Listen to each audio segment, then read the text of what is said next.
Bienvenidas y bienvenidos a ¿Qué ondas con la historia? El podcast. Con ustedes están Sofía Córdoba, Manuel Rivera. y Andrew Enríquez. El día de hoy vamos a hablar de qué ondas con los mitos de la conquista. y es un tema bastante interesante porque es justamente algo en lo que concordamos los tres y que nos pasó ingresando a la carrera, es de que el tema de la conquista traíamos una idea prerecibida de esta y cuando comenzamos con las clases fue de, ok, pero ¿y esto cuándo se supone que me lo enseñaron? Esto no lo vi. Esto no lo vi. Esto en el documental que nos puso mi maestra con flautitas y tamborcitos de fondo no En mi aparecía. librito de la escuela no estaba. No estaba. Pero yo me acuerdo que fui, yo no faltaba. Hay personas que nunca faltan a la escuela y Yo- como que... Pero yo tenía mi clase de sociales a la 1, con calor, con un salón con 30 personas y 2 ventiladores. Creo que aunque yo fuera la niña sociales, porque creo que todos fuimos los niños sociales, Bueno, ni tanto No. yo, pero... o sea, no, esa cosa no fluía, no embonaba. Traía unas ideas, pero vinimos a ver, creo que fue lo que es la versión extendida, Sí, la versión Versión premium. premium. la versión de premium, la conquista, el tema, porque... la versión de Zack Snyder, de la Sí, conquista.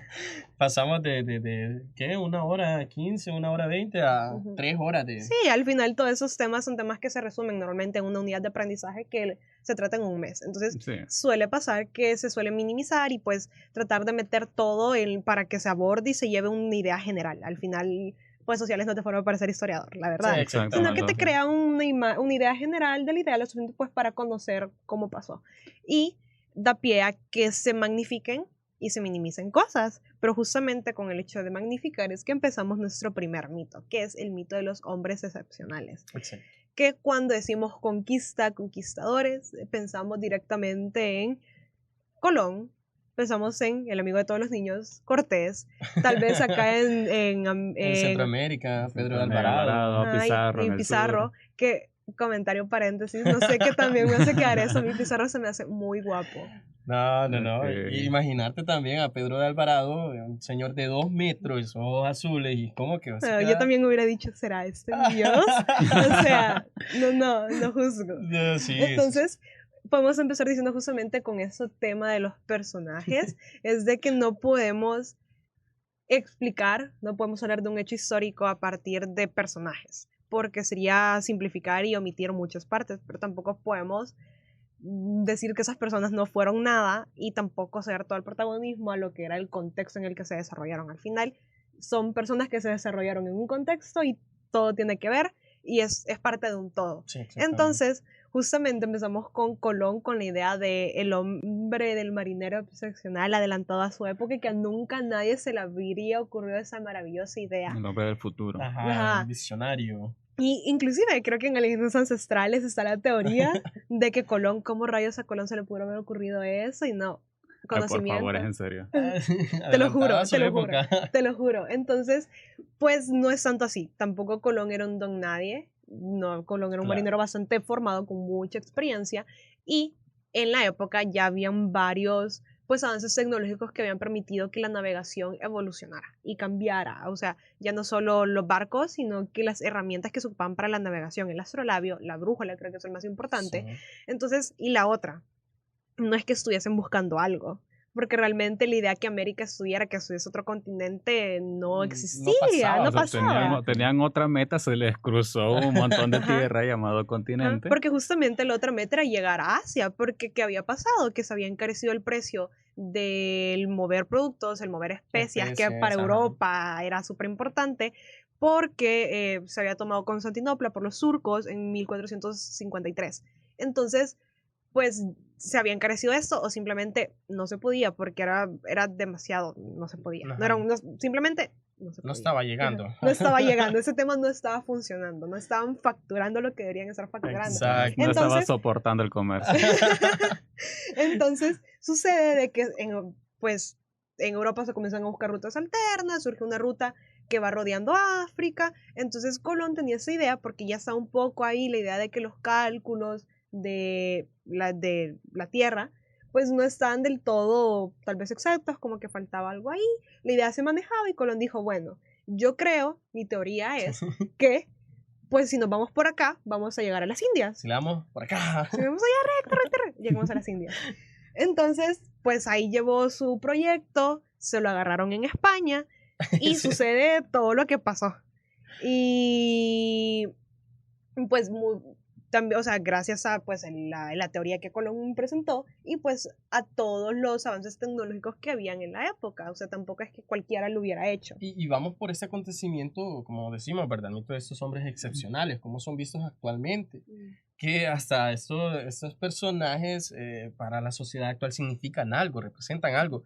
No recuerdo en qué estado de los Estados Unidos, no recuerdo si es en Florida, pero es una localidad donde hay Creo muchos que fue en Florida, latinos creo que eso fue en Florida. y botan la estatua de Colón. O sea, ellos quieren, no, Colón no nos representa y ¡fum! La botan. Que suele Entonces, pasar eso, justamente que al momento de querer desmitificar esto suele entrarse el hecho de españoles, Ajá, europeos que exacto. vinieron y nos Pero es robaron que el oro. Pero al final, pues tampoco es eso, es hacerlos un nada. O sea, tienen exactamente. su... No es que, como digo, no es que cualquiera lo hubiera hecho y hay que darle el valor a su hazaña, pero en su justa medida, sin que hacer esto de algo exactamente. magnificante. O sea, tampoco es como que la corona de Castilla le iba a dar financiamiento para 3 carabelas, la embarcación, toda la gente que iba a ir, a una persona que fuera como Don algo. un X, pues. Un loquito eso del ya, centro, o ajá, sea. un loquito del centro, Sí, exactamente. Entonces, y pasa un poco lo mismo con Cortés, de que Don Cortés y él y cómo se agarró con los mexicas en un 2x3 y acá dijo yo soy y soporten. Y no soportaron. No, no, no.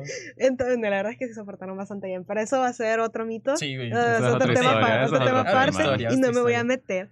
Y suele pasar de que con la imagen de Cortés se suele centralizar a todos los conquistadores y personas que hubieron detrás de la conquista, no solo de México, sino que de todo el continente americano, que fueron muchos más que Cortés. O sea, Exactamente. Cristóbal de Olid, Montejo, Gonzalo de Sandoval, Juan de Escalante, Alfonso Hernández, Alfonso de Ávila, Juan Valdés de León y un puño de Sí, gente con D. Y ahí los créditos pasando. Ahí los créditos. sí. O sea, puedo acá, los tengo escritos, no me los sé de memoria, porque como mencionamos en el capítulo anterior, no somos enciclopedias. No, no, no. Entonces, hay demasiadas personas que estuvieron involucrados como para reducir esto a la imagen de Cortés. Exactamente. Así es. Luego tenemos otro mito que realmente a mí, ese sí me hizo así la cabeza cuando vimos esa parte, porque es el mito del ejército del rey. Creo que una cosa que queda muy marcada es que uno piensa que al momento de esa conquista, de esa invasión, ¿verdad? Que se da, tenemos como muy en mente que es un ejército el que llega al territorio Consolidado, vaya, como consolidado que- y todo eso, y esos hombres organizados con Y sus limpitos. mosquetes limpios y todo el asunto, ¿verdad? armados. Pero realmente no pasa esto. ¿De dónde vienen esas confusiones, verdad? De esas confusiones vienen de traducciones realmente que se hicieron. Porque realmente en las cartas, empezando por la terminología militar, no viene un ejército. Si bien habían personas que formaron parte de esos grupos, de esas huestes, ¿verdad? Que que estuvieron luchando por conseguir estos territorios, sí había algunos que tenían experiencia militar, pero otros no. Claro. Pero Sí, y en su mayoría los conquistadores. O sea, ajá, esa idea de los conquistadores como un ejército como tal, eso no existe. Entonces vienen y la confusión viene de lo siguiente, ¿verdad? En una son las traducciones porque las cartas que manda Cortés, que mandan Alvarado, que mandan Alvarado. Pizarro, en ningún momento se mencionan soldados, ejército y todo eso, ¿verdad? Cañones. Exactamente, o sea, todas esas cartas no mencionan eso porque precisamente no eran un ejército, ¿verdad? No estaban en esa formación, o sea, no tenían una formación como ejército, no tenían una un jerarquía. sueldo, Ajá. no existía esa jerarquía de un ejército y tampoco existía ese sueldo que tiene un soldado, ¿verdad? Que Ujú. tiene una persona que solo un ejército. Entonces, ¿qué es lo que viene a pasar? Pasando esas décadas, que es las primeras décadas del siglo XVI, que es en las que ocurre el proceso ese de conquista, empieza otro proceso en el territorio de Europa que es muy importante porque es un pleito ya entre los distintos reinos que comienza la revolución de los ejércitos. Esa revolución militar en la que todos comienzan a formalizar sus ejércitos, comienzan a querer tener esa presencia más organizada Y eso inicia también con un pleito de las áreas de Castilla, ¿verdad? Que conocemos ahora como España, Francia, Exactamente. también Inglaterra por ahí, ¿verdad? Comienzan este cambio progresivo. Pero eso inicia, o sea, su génesis en Europa va más o menos cuando ya terminó el proceso de conquista, ¿verdad? Conocemos como proceso de conquista, que se ha terminando la década de los 30, ¿no? Sí, Del más siglo o XVI, menos. algo así. 1536, Entonces, por ahí. entonces comienza eso y lo que se escribe después comienzan ya a meter en algún momento a la palabra ejército, en algún momento a la palabra soldado, porque Oh. también cambia el lenguaje de ellos a un lenguaje ya más técnico y no militar, ¿verdad? Entonces comienza esa confusión y después pues otra gente lo leyó y dijo, era un ejército, ¿verdad? Ah, Y realmente eran personas que, si bien, como mencionaba, algunos sí tenían la preparación militar, otros lo que estaban buscando era una mejora en sus vidas, ¿verdad? Ujú. Entonces, mucho de este mito viene también por las imágenes. O sea, no sé si ustedes han visto imágenes de los Sí. conquistadores que están todos con Uniformados. armaduras, uniformados, todo el asunto, ¿verdad? Esas pinturas. Parecen unos Rambo. Exactamente. Bueno, Un Rambo colonial. Ajá, colonial, ¿verdad? Con su armadura y todo colorido. Entonces, vienen y aparecen con los mosquetes. Los El mosquetes. mosquete es de mediados del siglo XVI, ya pasó ese periodo. Sí. Ni siquiera tenían mosquetes. Y aparece toda esa indumentaria en pinturas. O sea, estos líderes como Cortés y todo eso aparecen como militares. Ese ejército que aparece en las pinturas y todo eso, que es más una propaganda para cuando comienzan a militarizarse, cuando comienza esa revolución militar. Y eso le sirve como carta de presentación de que, ay, miren, nuestro Ajá, ejército conquistó allá, para intimidar, ¿verdad? Para va, o sea. intimidar, ajá, es mentir en el currículum, ¿verdad? Ajá. Cuando uno pone en el currículum que sabe Excel, Ah. que maneja todos los programas de y Office. se quedó. No, y respecto a eso, o sea, son milicias y son ciudadanos los que van a ir conformando ese Exactamente. grupito, ¿verdad? Ya me imagino a alguien llega y se presenta y el ciudadano llega porque quiere ganar, quiere una entrada económica. Es que exactamente, o sea, lo que comienza a ocurrir es que esas personas que viajan a ese territorio, a ese nuevo mundo, como lo llamaban, lo que están pensando es un símbolo muy similar a nuestros hermanos lejanos, ¿verdad? Exactamente. Que se van a otros países y lo que buscan es ver si estando allá, logran una mejor vida, ¿verdad? Porque justamente lo que pasaba era que, digamos, esos habitantes de los territorios que ya estaban como bajo control de la corona, comienzan a unirse a esas campañas, unirse a esas empresas para poder ir a luchar. Y pues ellos van a aprender en el camino. Sí, ellos no tienen ajá. esa formación, ellos aprenden en el camino, Ajá, pero con la idea de a ver si les quedaba un pedazo de este pastel. Exactamente, porque al momento lo que tenían eran botines y ese botín se repartía, o sea, digamos, vos ibas con Alvarado, ¿verdad? Ajá. Entonces, una vez se terminaba la batalla, vos quedabas vivo, se Sí, repartían quedaba. botines. Sí, si no te mordía, te picaba algo, no te exactamente. daba varicela. Algún flechazo ahí. No había penicilina, así que sí tú ibas. Entonces, se repartía y lo que vos esperabas es obtener lo suficiente para vos. Incluso hay cartas de personas que estaban batallando y que lo que esperaban era poder ganar lo suficiente, poder obtener algo, volverse comerciante, obtener los contactos durante esos, tener el prestigio de que luché aquí, luché allá, Sí. para en algún momento poder obtener una mejor estatus y poder incluso, se menciona, darle una mejor vida a sus familiares que estaban todavía en el reino de Castilla, ¿verdad? Entonces, hay cartas sobre eso, está muy interesante. Entonces te da esa perspectiva de que eran personas, y como lo digo, es el símil como de esos hermanos lejanos que tenemos, que lo que buscan es precisamente una mejor vida para ellos, sus seres queridos. Y creo también que es válido, o sea, lo que mencionaron de mentir en el currículum. Sí. El hecho de Uy, ser no, un ¿quién hace ciudadano. eso? No, nadie de aquí, Nadie. creo que No, nosotros. nadie. No. Nunca. Pero se asemeja bastante, me imagino, al ciudadano ahí, hijo, necesito piso, híjole, y acá. Entonces vamos allá, ya me imagino el encargado de recibirlo, ¿verdad? ¿Sabes eso? Sí. ¿Tenés buena condición física? Sí. Mira, no vamos a caminar nada más media hora, vamos 3 días caminando. Sí, yo le doy. Entonces como que vámonos, ya, me imagino el pobre. Ya llegan con su camisa de soy runner. No, bueno, pero bueno. Ese otro mito que vamos a abordar es el mito del conquistador blanco. Este mito en donde se piensa que la conquista de América, la conquista fue realizada exclusivamente por españoles, que fueron ellos los que nos conquistaron. Y entonces creo que también aquí vamos a abordar eso de del pensamiento colectivo que tenemos actualmente de que los españoles tuvieron la culpa y solo los españoles, y minimizan la participación de otro sector muy importante, Exactamente. que fueron los indígenas y que fueron los africanos. Este, eh, Creo que parte de esto es por las crónicas que se dieron, las crónicas que se mandan, las cartas y todo eso, en donde empiezan como a no mencionarse la participación de los indígenas.